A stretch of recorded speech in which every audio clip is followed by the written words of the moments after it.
ৰাজ্যত শিক্ষক নিযুক্তি কালত ভুৱা প্ৰমাণপত্ৰ দাখিলৰ অভিযোগ হয়। আপোনালোকে ঠিকেই শুনিছে। শিক্ষক নিযুক্তিৰ সৈতে জড়িত এটা গুৰুত্বপূৰ্ণ ভিডিঅ' আপোনালোকৰ সৈতে শ্বেয়াৰ কৰিব ওলাইছোঁ। আপোনালোক সকলোৱে ভিডিঅ'টো আজি কমেণ্ট এটা কৰিব। এই সম্পৰ্কে গোটেইখিনি কথা আপোনালোকে শুনিবলৈ পাব। আমি প্ৰাগ নিউজ চেনেলত যিটো বাতৰি প্ৰচাৰ হৈছে সেই বাতৰিটো আমি এড কৰি দিছোঁ আমাৰ ভিডিঅ'ৰ সৈতে। আপোনালোকে শুনিবলৈ পাব। সেই কথাখিনি আপোনালোকে সকলোৱে শুনিব। লাইক এটা কৰিবলৈ একেবাৰে নাপাহৰিব। সকলোৱে লাইক কৰি ভিডিঅ'টো শ্বেয়াৰ কৰি দিয়ক। যিমান পাৰে সিমান শ্বেয়াৰ কৰি দিয়ক। যি প্ৰাৰ্থীসকলৰ আচলতে নিৰাশা আচলতে এইকেইদিন দেখা গৈছে। 1800 প্ৰাৰ্থীৰ ভেৰিফিকেশ্যন লিষ্ট অহাৰ পাছত যি নিৰাশা আচলতে মনোভাৱ দেখা গৈছে, তাৰ সৈতে জড়িত এটা গুৰুত্বপূৰ্ণ বাতৰি ইতিমধ্যে প্ৰাগ নিউজ চেনেলত প্ৰকাশ পাইছে। আপোনালোকক সেইটো দেখাব বিচাৰিছোঁ। সকলোৱে ভিডিঅ'টো চাওক, লাইক কৰক, বন্ধু বান্ধৱীৰ সৈতে আপোনালোকে শ্বেয়াৰ কৰিবলৈ একেবাৰে নাপাহৰিব। আৰু শেষত পুনৰ কৈছোঁ, আপোনালোকৰ কিন্তু কমেণ্টৰ বহুত বেছি প্ৰয়োজন আছে। সকলোৱে কমেণ্ট এটা কৰিব। প্ৰাগ নিউজ চেনেলত কি বাতৰি প্ৰচাৰ কৰিছে সেইটো আপোনালোকক শুনাব বিচাৰিছোঁ। সকলোৱে শুনক। শেহতীয়াভাৱে হাজাৰ হাজাৰ শিক্ষক নিযুক্তি দিছে, কিন্তু এই নিযুক্তি প্ৰক্ৰিয়াতে কোনো ধৰণৰ যাতে আশোষা ৰৈ নাযায়, বিশেষকৈ কোনো ভুৱা চাৰ্টিফিকেট দি কোনো শিক্ষকে যাতে নিযুক্তি লাভ নকৰে বা কৰিব নোৱাৰে, তাৰ কাৰণে ৰাজ্য চৰকাৰে যথেষ্ট সজাগ হৈছে।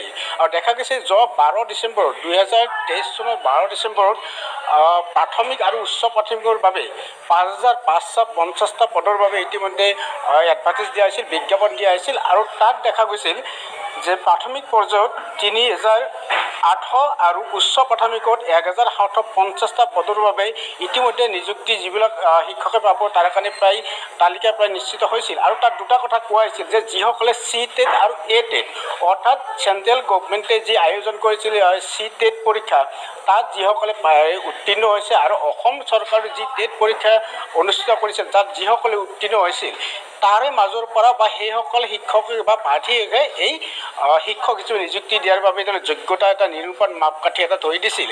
সমান্তৰালভাৱে তাত আৰু এটা কথা কৈছিল যে অগ্ৰাধিকাৰ দিয়া হ'ব সেইসকল প্ৰাৰ্থীক যিসকল প্ৰাৰ্থীয়ে অসমৰ ৰাষ্ট্ৰীয় পৰ্যায়ত সাংস্কৃতিক ক্ষেত্ৰত বা ক্ৰীড়া ক্ষেত্ৰত যিসকলে পাৰদৰ্শিতা দেখুৱাইছিল বা অসমক প্ৰতিনিধিত্ব কৰিছিল, তেনেকুৱা ধৰণৰ প্ৰাৰ্থীকে তাত প্ৰাধান্য দিয়া হ'ব বুলি ইয়াত কোৱা হৈছিল। কিন্তু দেখা গৈছে যে এই প্ৰাধান্য ক্ষেত্ৰত দেখা গৈছে 470গৰাকী ক্ৰীড়াৰ ক্ষেত্ৰত যি অসমক প্ৰতিনিধিত্ব কৰা বুলি যি প্ৰাৰ্থীয়ে দাবী কৰিছিল তেওঁলোকে চাৰ্টিফিকেট দাখিল কৰিছে। সমান্তৰালভাৱে 1031গৰাকী প্ৰাৰ্থীয়ে যিসকলে অসমৰ সাংস্কৃতিক ক্ষেত্ৰত ৰাষ্ট্ৰীয় পৰ্যায়ত প্ৰতিনিধিত্ব কৰিছে তেওঁলোকে তাত সেই চাৰ্টিফিকেট দাখিল কৰিছিলে। কিন্তু গুৰুত্বপূৰ্ণ কথা যে ৰাজ্য চৰকাৰে বা শিক্ষা যি তথ্য লাভ কৰিছে যে সাংস্কৃতিক ক্ষেত্ৰত আৰু ক্ৰীড়া ক্ষেত্ৰত অসমক যিসকলে প্ৰতিনিধিত্ব কৰা বুলি কৈছিল বা তেওঁলোকে প্ৰমাণপত্ৰ দাখিল কৰিছিল, এই দাখিলক লৈ যথেষ্ট তেওঁলোকে সন্দেহ কৰিছে বা তেওঁলোকে ভাবিছে ইয়াত গৰিষ্ঠ সংখ্যক প্ৰাৰ্থী হয়তো ভুৱা হ'ব পাৰে।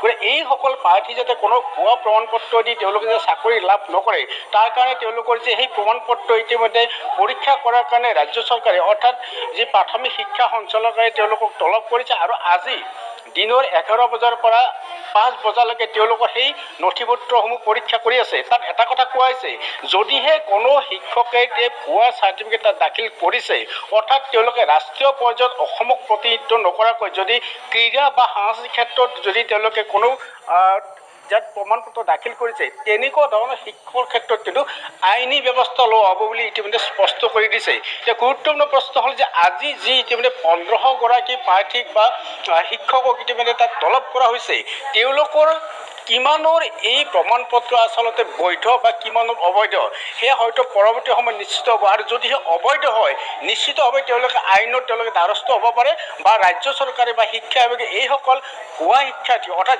যদিহে তেওঁলোকে ভুৱা প্ৰমাণপত্ৰ দাখিল কৰে নিশ্চিতভাৱে তেওঁলোকে ভুৱা শিক্ষক বুলি তেওঁলোকে বিবেচিত কৰে বা তেওঁলোকৰ বিৰুদ্ধে গুৰুতৰ অৰ্থাৎ আইনী ব্যৱস্থা লোৱা হ'ব বুলি ইতিমধ্যে ৰাজ্য চৰকাৰে স্পষ্ট কৰিছে। হয়তো আজিৰ পিছত স্পষ্ট হ'ব যে যিসকলৰ পৰীক্ষা কৰিলে এই পৰীক্ষা কৰা প্ৰাৰ্থীসকলৰ কিমানৰ প্ৰমাণপত্ৰ বৈধ আৰু কিমানৰ অবৈধ। কিন্তু আৰু এয়া হৈছে ৰাজ্যৰ শেহতীয়া শিক্ষকসকলৰ যি নিযুক্তি প্ৰক্ৰিয়া বা